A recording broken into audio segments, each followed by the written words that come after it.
বাড়ি ফেরা মাত্রই কোয়েলের চক্রান্তের শিকার হওয়া রায়কে এবার চরম অপমান করলো অনির্বাণ। হ্যাঁ বন্ধুরা, ভিডিওতে লাইক দিয়ে দেখতে থাকুন। রায় বাড়ি ফেরা মাত্রই বলতে থাকে যে কাজের মাসিকে, যে মাসি তুমি বরঞ্চ আমার জন্য এক কাপ চা করে দাও। ঠিক সেই সময় অনির্বাণ বলতে থাকে যে যাচ্ছ কোথায়, আমার প্রশ্ন জবাব দিয়ে যাও, আমার তোমার উপরে আজকে অনেক বেশি রাগ হচ্ছে জানো তো রাই।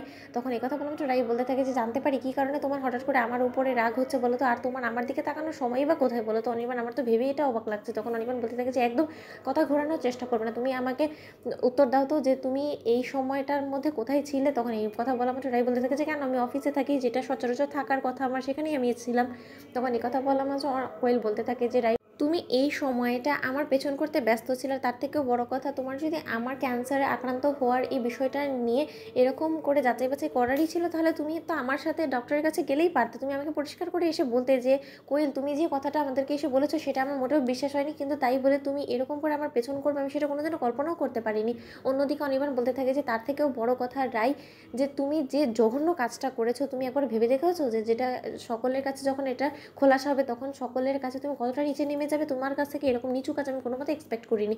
তখন এই কথা বলা মাত্র রাই বলতে থাকে যে তার মানে তুমি কী বলার চেষ্টা করছো অনির্বাণ। তখন অনির্বাণ বলতে থাকে যে তুমি কোয়েলের ব্যাগ থেকে সেই রিপোর্টটাকে ফটোকপির দোকানে নিয়ে কপি করিয়ে তুমি স্রোতের অবধি পাঠানোর ব্যবস্থা করেছো। তোমাকে এতটা দুঃসাহস কে দিয়েছে বলো তো, যেখানে কিনা আমি অলরেডি বলে ফেলেছি যে কোয়েলকে নিজের ট্রিটমেন্টটা নিজের মতো করে চালিয়ে যেতে দাও। আমি চাই না যে ওর এই কন্ডিশনটাকে নিয়ে কেউ ছেলেখেলা করুক। তাহলে তুমি আমার কোনো রকম কোনো পারমিশন না নিয়ে কী করে তুমি স্রোতের শ্বশুরমশাইয়ের হাতে তুলে দিলে ওর রিপোর্টটা, বলো তো কে বলেছে তোমাকে, এত বড় আস্পর্ধা হলো কী করে। তখন রাই বলতে থাকে যে কেন, এই সকল কথা নিশ্চয়ই তোমার কান অবধি কোয়েল তুলেছে। আচ্ছা কোয়েল তুমি একটা কথা বলো তো, তুমি যদি সৎ হয়েই থাকো তাহলে তোমার এত জাস্টিফিকেশন দেওয়ার তো কোনো প্রয়োজন নেই, তুমি নিজের সিদ্ধান্ত অটল থাকলেই তো হয়। আর কোয়েল তুমি আমাকে কি যাচাই বাছাই করার কথা বলছো বলো তো, সত্যকার অর্থে যদি আমি যাচাই বাছাই করতাম না তাহলে অনেক আগে তোমার চুরি ধরে ফেলার কথা আমার। অনির্বাণ তোমাকে একটা কথা আমি জানিয়ে রাখার জন্য বলছি যে কোয়েল আমাদেরকে যে রিপোর্টটা দেখেছে সেটা সম্পূর্ণরূপে একটা ফেক রিপোর্ট। কারণ এই রিপোর্টের উপরে থাকার যে নামটা আছে না হসপিটাল, সেই নামক কোনো হসপিটাল এক্সিস্টই করে না আমাদের শহরে।